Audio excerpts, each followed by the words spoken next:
Welcome back to my channel. আশা করি তোমরা সবাই খুব ভালো আছো আর আমরাও ভালো আছি। তো চলো বেশি কথা না বলে আজকে দিনটা স্টার্ট করি। আমি না অনেকক্ষণ থেকে ভাবছিলাম এমনে ঘুমাচ্ছে ঘুমাচ্ছে, আমি ওই জন্য দাদাভাই বৌদিদের ঘরে যাচ্ছিলাম না, কিন্তু এখন গিয়ে দেখি উনি জেগে জেগে খেলা করছে। চোখে একটুও ঘুম নেই, সেই উঠেছে হচ্ছে একবার উঠেছিল ভোর 5টার সময়, তারপর আবার ঘুম পাড়ানো হয়েছিল, তারপর উঠলো 9টার সময়। সেই 9টা থেকে এই অবধি এখন এখন দুপুরে 1টা বাজে, ওর চোখে ঘুম নেই। ও শুধু নাচি নাচি করে যাচ্ছে, নেচেই যাচ্ছে নেচেই যাচ্ছে না মা, নাচি নাচি করে যাচ্ছে ঢিঙ্কা চিকা ঢিঙ্কা চিকা। এই যে নতুন নাচ শিখাচ্ছি, শুধু এরকম এরকম করে ঢিঙ্কা চিকা বলেই নাচবে। ওই যে তো যাই হোক, আমিও ভাবছিলাম একটু রান্নাঘরে আসলাম আম খাবো বলে, তো ওকে সাথে করে নিয়ে আসলাম। ও আমার কাছে বসবে, কারণ বৌদি সারাদিনে একটুও রেস্ট পায় না, আর ওর দুটো সিজার, কালকে রাত থেকে খুব মাজায় আর পেটের স্লাইডের ওখানে ব্যথা করছে। তো ভাবলাম যে একটু নিয়ে আসি, আমার সাথে একটু থাকুক, তারপরে পরে আবার দিয়ে আসবো, কারণ বৌদির একটুও রেস্ট হয় না। খাওয়া হয়ে গেছে আর এই ঘরে আসলাম। আর বৌদি গেছে হচ্ছে গুলুকে আনতে। গুলুর স্কুল এই কদিন ধরে তাড়াতাড়ি ছুটি হয়ে যাচ্ছে, একটার মধ্যে ওর বাড়িতে আসতে আসতে 2টো বাজছে, কারণ হচ্ছে ওর পরীক্ষা চলছে সেই জন্য। তো বৌদি গেল রাস্তায় ওকে আনতে, আর আমি এটাকে নিয়ে রয়েছি। আমি এদিকে ছোটটাকে নিয়ে খেলাই করছিলাম, আর ওইদিকে দেখছি বৌদি গুলুকে আনতে চলে গেছিলো। গুলু স্কুল ছুটি হয়ে গেছে, আর আজকে একটু তাড়াতাড়ি ছুটি হয়ে গেছে। আর দেখো কিভাবে আসছে, মানে বাড়িতে ঢুকেই যে কী দুষ্টুমি চালু করে, মানে কিছুক্ষণ টাইম বাধা থাকে না, ওই জন্য। আর এখন আমি রেডি হয়ে নিয়েছি, আমাকে ফিরতে হবে কৃষ্ণনগরে। তার ছোটোটাকে একটু আদর করছে আর বড়টাকে পড়াতে এসছে, ওই জন্য আর ওই ঘরে গেলাম না। আর স্টেশনে সন্তু চলে আসবে, আর আমি এখান থেকে একা একা চলে যাব। আর এই যে স্টেশনে এসে সন্তুর সাথে দেখাও হয়ে গেছে, আর সন্তু এদিকে আমার জন্য ছোলা মাখা কিনে নিয়ে বসেছিল। আর এই ছোলা মাখাটা খেতে প্রচণ্ড ভালো লাগে, প্রচণ্ড, কি বলবো তোমাদের। তবেই বাড়িতে ঢুকে ফ্রেশ হলাম, আর একটা জিনিস অর্ডার দেওয়া ছিল ফ্লিপকার্টে, সেটা কালকে এসেছে, সন্তু নিয়েই রেখেছিল। এই যে এটা, কিন্তু এটা আমি এখন খুলছি না, কালকে সকালে খুলবো, কারণ এখন আর ভালোও লাগছে না কিছুই না, যেহেতু ব্লগটা আমি কাল অবধি করবো, তো এটা আমি কালকে সকালেই তোমাদেরকে খুলে দেখাবো।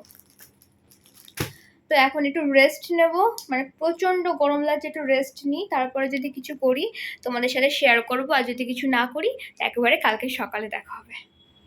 আমি তো বলেছিলাম কালকে সকালে তোমাদেরকে পার্সেলটা খুলে দেখাবো, কিন্তু সন্তুর আর তর্স হয়েছে না, বলছে 2 দিন ধরে এসে পড়ে রয়েছে, আমার আর ভালো লাগছে না, আমি এখন দেখবো।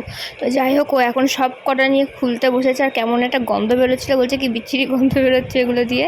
তো যাই হোক, পুরোটা আর খুলতে দিইনি, কারণ যেইভাবে প্যাক করা ছিল না, পুরোটা খুলে ফেললে আমরা আর প্যাক করতে পারতাম না। তো এর মধ্যে অনেক কিছুই ছিল, 30টা বেলুন আছে, আরও অনেক কিছু আছে। তো আমি ওকে কিছুই খুলতে দিইনি সেইভাবে, কারণ প্যাকই করা যাবে না।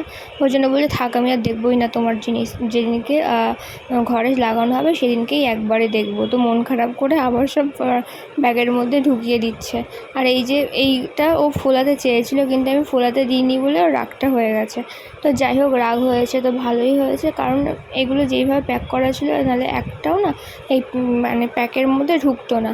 তো যাই হোক, তো তারপরে সব কিছু গুছিয়ে রাখা হলো। আর এখন ভোরবেলা, এখন আমাদের না সারা রাত ঘুম হয়নি।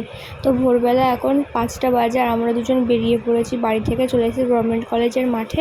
এখানে প্রচুর লোক হাঁটাহাঁটি করে, তো আমরা ভাবলাম যে আমরাও যাই, একটু ঘুরে আসি। তো আমরা দুজনে মিলে বেরিয়ে পড়লাম সকাল সকাল হাঁটতে। তো বেশ ভালোই লাগছিলো, প্রচুর লোকজনও ছিল। আর বাড়িতে এসে এখন আমি হরলিক্স আর বিস্কুট খাবো।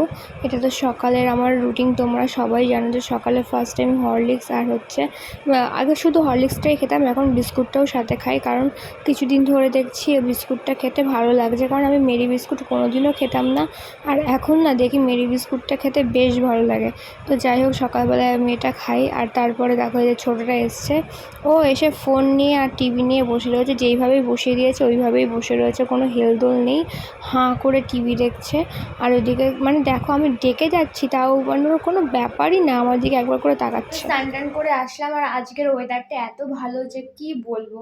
বাইরে সেই সকাল থেকে বৃষ্টি হয়েই যাচ্ছে, মানে মাঝে মাঝে থামছে আর মাঝে মাঝে বৃষ্টি হচ্ছে। আমার বৃষ্টি হলে কোনো অসুবিধা নেই, শুধু মাঝখান দিয়ে ওই বাজ পড়লে আর বিদ্যুৎ চমকালে প্রচণ্ড ভয় লাগে। তো যাই হোক, স্নানটা করে আসলাম, এবার খাওয়া দাওয়া করবো। জেঠির ঘরে জেঠি নাকি আলুর দম করেছে, সে আলুর দমটা দেবে, তো সন্তু আনতে গেল, এখন খাওয়া দাওয়া করবো। এই যে আমাদের খাবার চলে এসছে, এই খাবারটা কিন্তু আমার, আর এইটা কিন্তু সন্তুর, ঠিক আছে? সন্তু হচ্ছে এমনি ডিম ওরকমভাবে ভেজে নিয়েছে আর আমার জন্য অমলেট করেছে, কারণ আমি এখন ডিম খেতে পারছি। তো এই আমাদের দুপুরের খাবার। আর আমার এখন দুপুরে খাওয়া দাওয়া হয়ে গেছে, আর এখন এই এক বাটি ফল নিয়ে বসেছি। এখানে আছে মৌসুমি লেবু আর আপেল। এই আপেলটা খেতে এত সুন্দর, কি বলবো, বাপি এনে দিয়েছিল আগের দিন। আপেলটা না টক টক মিষ্টি মিষ্টি। তো যাই হোক, এখন এই ফলটা খাই। হয়ে গেছে, আর সন্ধ্যে দিয়ে সন্ধ্যে একটু বেরোলো, কারণ আগের দিন মোমোটা খেয়ে আমার এত ভালো লেগেছে কি বলবো। তো ওকে বললাম যে আজকে গিয়ে আরেকটু মোমো নিয়ে আসো।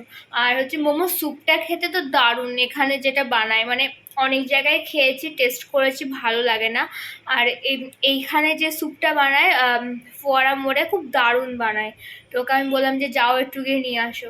তো এখন বাড়িতে আমি একা একা আছি, ওর আসার ওয়েট করছি, ও আসলে আমি মোমোটা খেতে পারবো।